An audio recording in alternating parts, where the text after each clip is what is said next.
Okay, so in this video, I want to have a little conversation. I want to have a one-to-one, a little meeting of the minds with you. You are interested in hiring a nanny through the H-2B program, probably, right? Because this is like video number 5 or so, maybe 6 in this series. And you might not be ready. Are you ready to be an employer? Are you ready? Are you ready to be someone that can be audited by the US government as an employer participating in an officially sanctioned, regulated immigration program? Can you keep records? Can you pay people on time? Can you organize and manage a payroll service? Do you have your stuff together to participate in a program like this? Can you pay your nanny? These are all questions that you need to have an affirmative answer to before you decide to do this program. So let's talk about what that means after the break.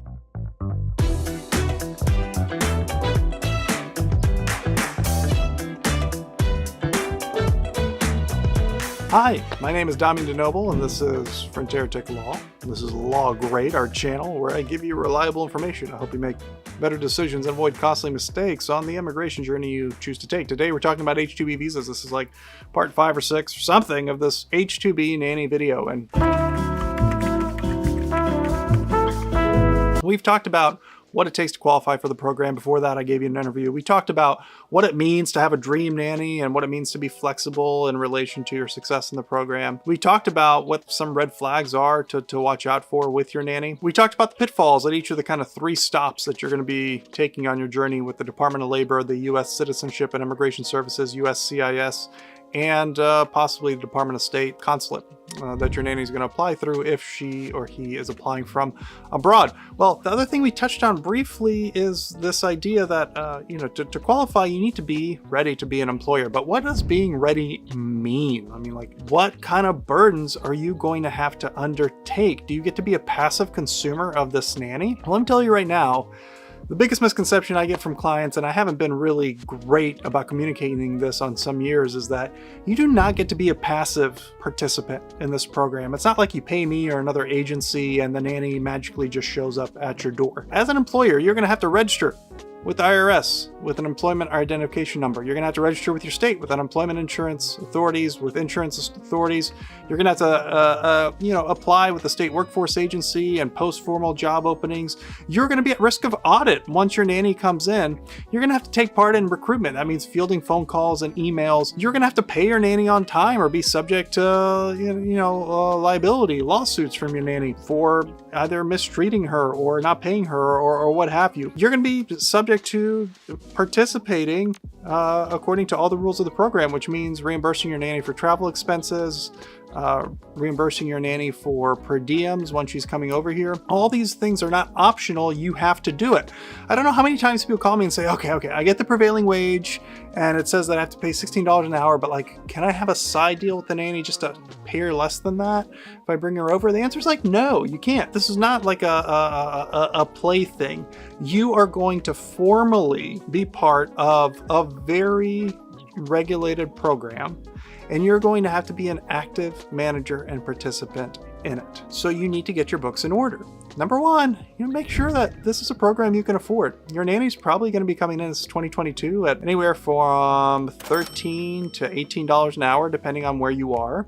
You're going to be paying overtime wages in addition to that, if that's something that you offer. You're going to be providing food and lodging. You're going to have to manage both a personal relationship with that person and a business relationship. And once they're here for a year and you have them on a year contract, let's say, you are obligated to finish out that year, no matter like if you get annoyed by them. Now, there's reasons you can fire them, and you can certainly put that in the contract as long as kind of they're in line with like the regulations of the program. But you are making a promise to a person you're bringing it over from abroad. So of course you're going to have to, fulfill that promise in a way that's less flighty than just hiring somebody from your own neighborhood. Okay, so you have to take these things seriously. So can you pay them? Are you ready to take on the burden of, having somebody's life in your hands even while they watch your children, right? In a sense, are you ready to deal with state agencies, right? You can't be annoyed by small things like phone calls and emails. You're gonna have to do that. Even if you work with me, once you get through the program, get your nanny, I'm kind of out of the picture unless you get audited or something happens, then you can call me and I can help. but this is very much an American program where once you dive in, you are responsible for reading the regulations and kind of understanding what you're in for. It's not very passive. It's not like getting an au pair where the sponsorship organization takes care of the nanny's needs, signs off on everything that needs to be done.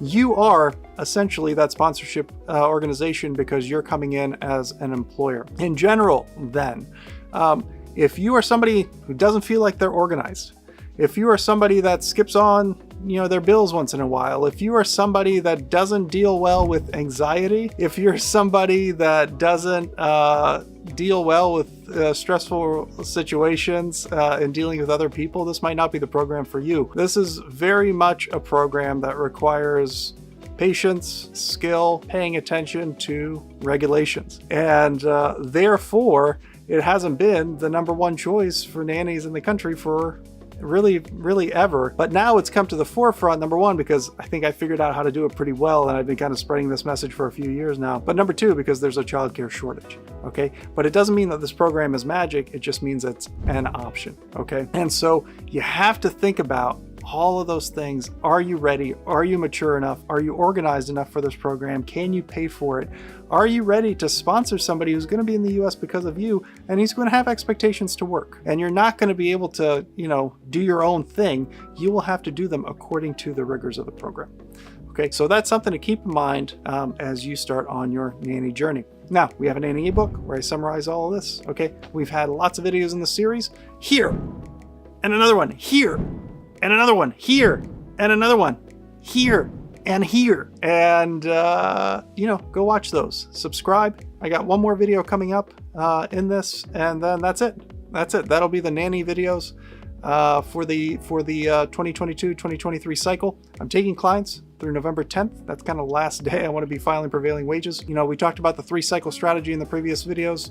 We talked about how to find your magic nanny, how to we talked about having flexibility with who you choose. We talked about what it takes to qualify. We even did a full overview. The last one in this is just going to be some closing thoughts and some kind of like special issues that you want to consider when looking to hire friends or family, right, from abroad, and do's and don'ts. Okay, and I'll probably also cover in that video California, which has some special unique things going on in there. Okay, all right, great. I'll see you in the next video.